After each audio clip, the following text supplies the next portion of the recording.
Hello everybody and a warm welcome back to Hollywoodbets Kenilworth Racecourse here, where we're situated in the Pocket Power Lounge at HQ, and certainly looking forward to our upcoming race meeting this Tuesday on the 18th of June. It certainly looks to be a great day of racing ahead. With 9 races on the card, that means the bipot will start off in race number 2. The place accumulator will kick off in race number 3 and the pitch six in race number 4, with both jackpots 1 and 2 starting in races 5 and 6 respectively.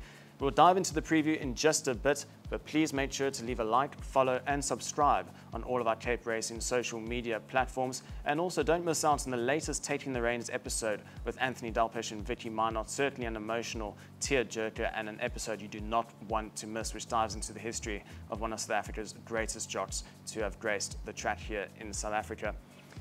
The race meeting on Tuesday would kick off in race number 1 as the Hollywoodbets Kenilworth welcomes you maiden juvenile plate for the fillies, and it's over 1,000 meters. Take note, this is a pre-recorded show, so there are bound to be changes made over the weekend of the time of recording. Straightforward, only one also going to touch on here, number 12, Rocker Pina from the Candice Bass Robinson stable. Aldo Demers, the jockey aboard, finished second on debut, beaten only 0.4 of a length behind World Craft. It was a really impressive debut run, just nabbed late in the closing stages, and also placed third on that occasion. Finished over 3 lengths behind her, so she was a clear second best on the day, found one better. Second run now, plenty of experience still to come. I think she's going to take a power of beating. I'll make her the best bet on the card.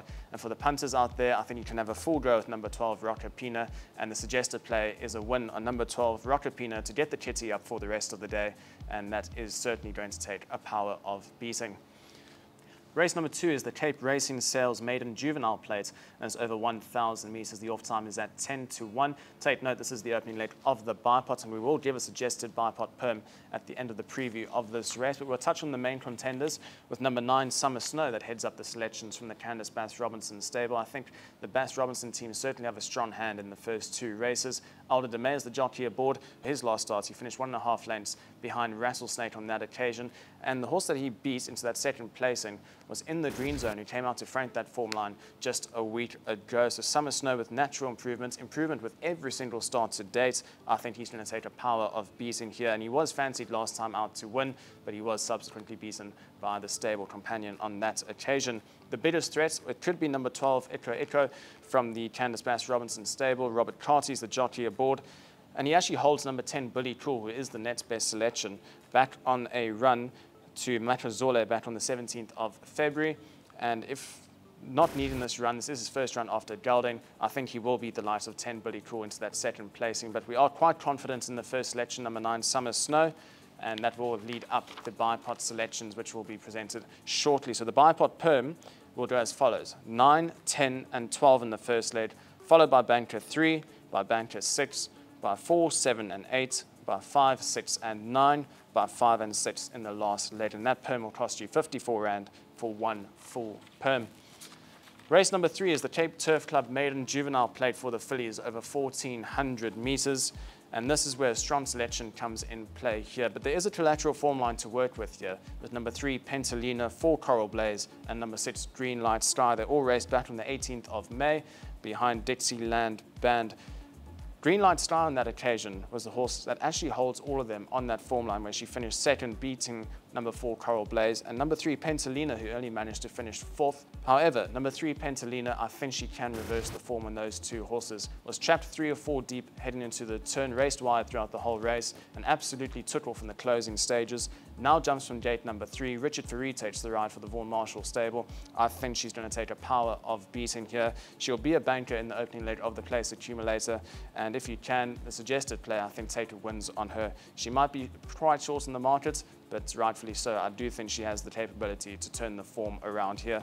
Race number 3, it is the opening leg of the place accumulator, and our suggested place accumulator permutation is as follows: banker number 3 in the first leg, by banker number 6, by 4, 7, and 8, by 5, 6, and 9, by 5 and 6, by 4 and 8, by 9 and 10, and that permutation will cost you 72 Rand.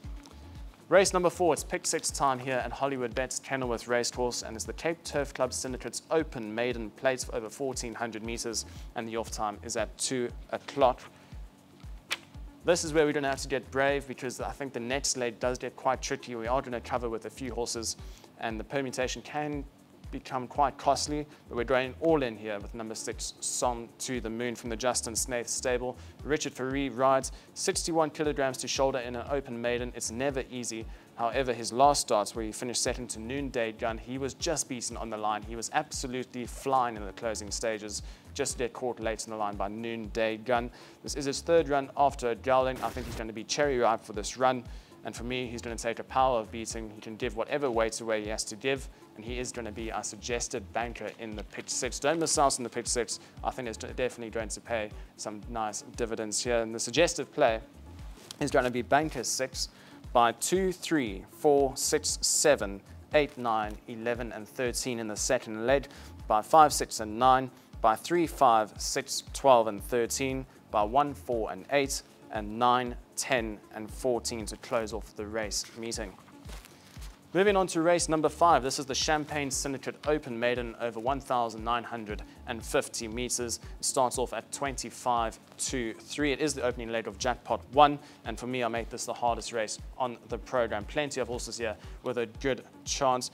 This narrow first selection is going to be number 8, Jack in the Green. Once again, the combination of Richard Fourie and Justin Snaith teams up here. He's finished second in his last 2 starts. He certainly looks overdue for a win. 60.5 kilograms to shoulder. Once again, open maiden over distance. It's not going to be easy, but he is a narrow first selection here, and this could be the day where he gets it right.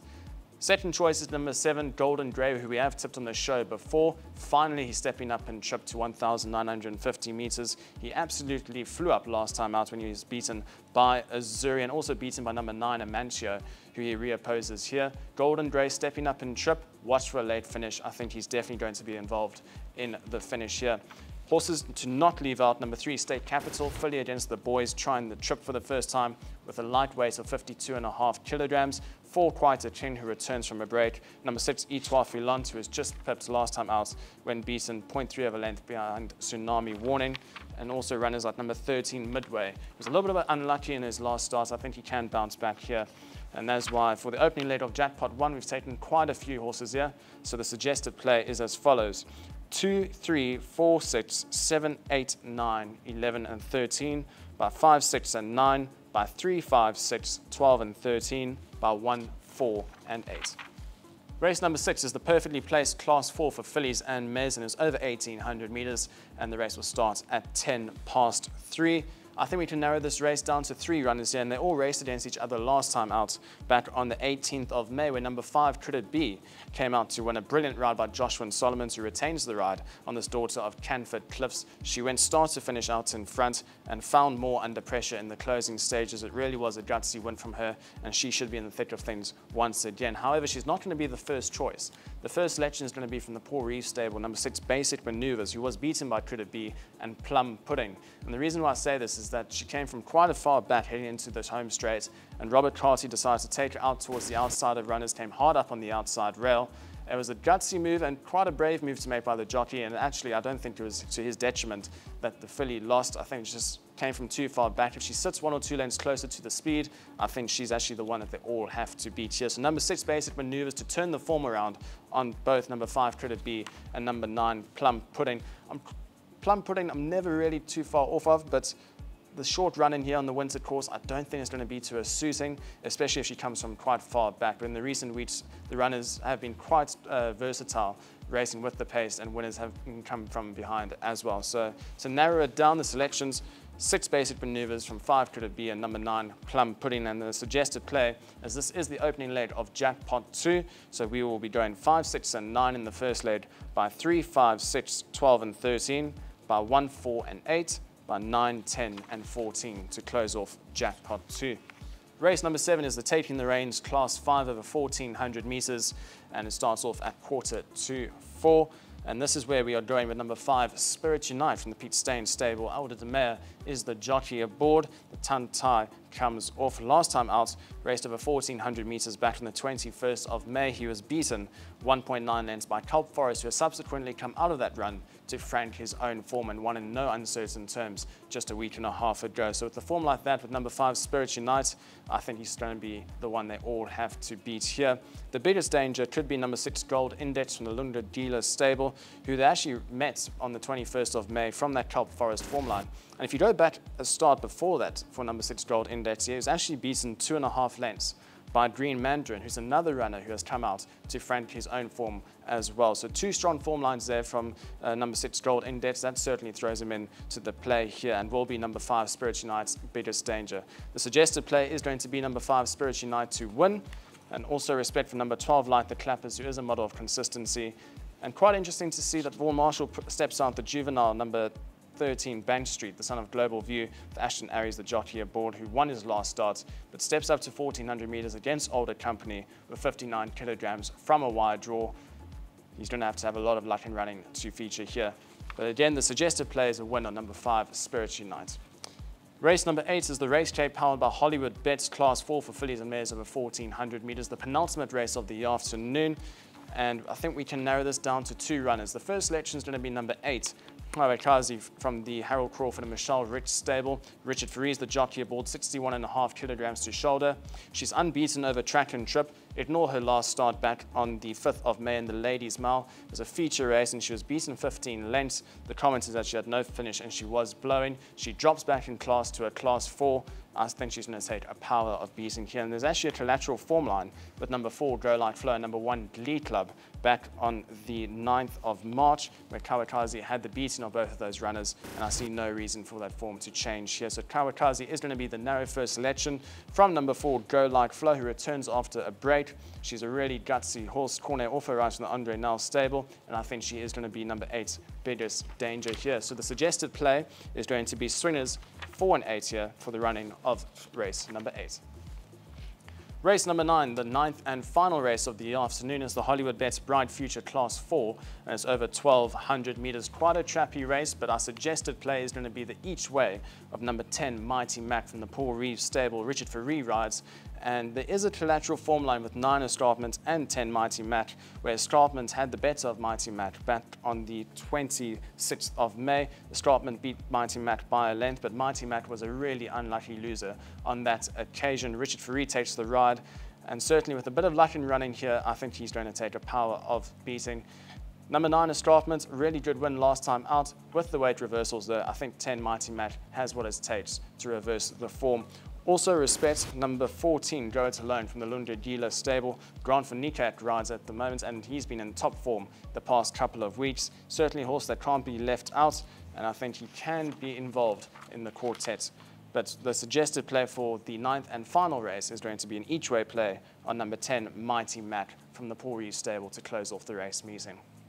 Well, that's it for Tuesday, the 18th of June. Certainly looks to be a great day of racing ahead and could be a profitable day for all of our punters out there. If you're in the area, please make sure to come down to HQ and bring the family as well. And come join us here in the Pocket Power Lounge at Hollywoodbets Kenilworth Racecourse. From Cape Racing, farewell, take care, and hope to see you this Tuesday, the 18th of June.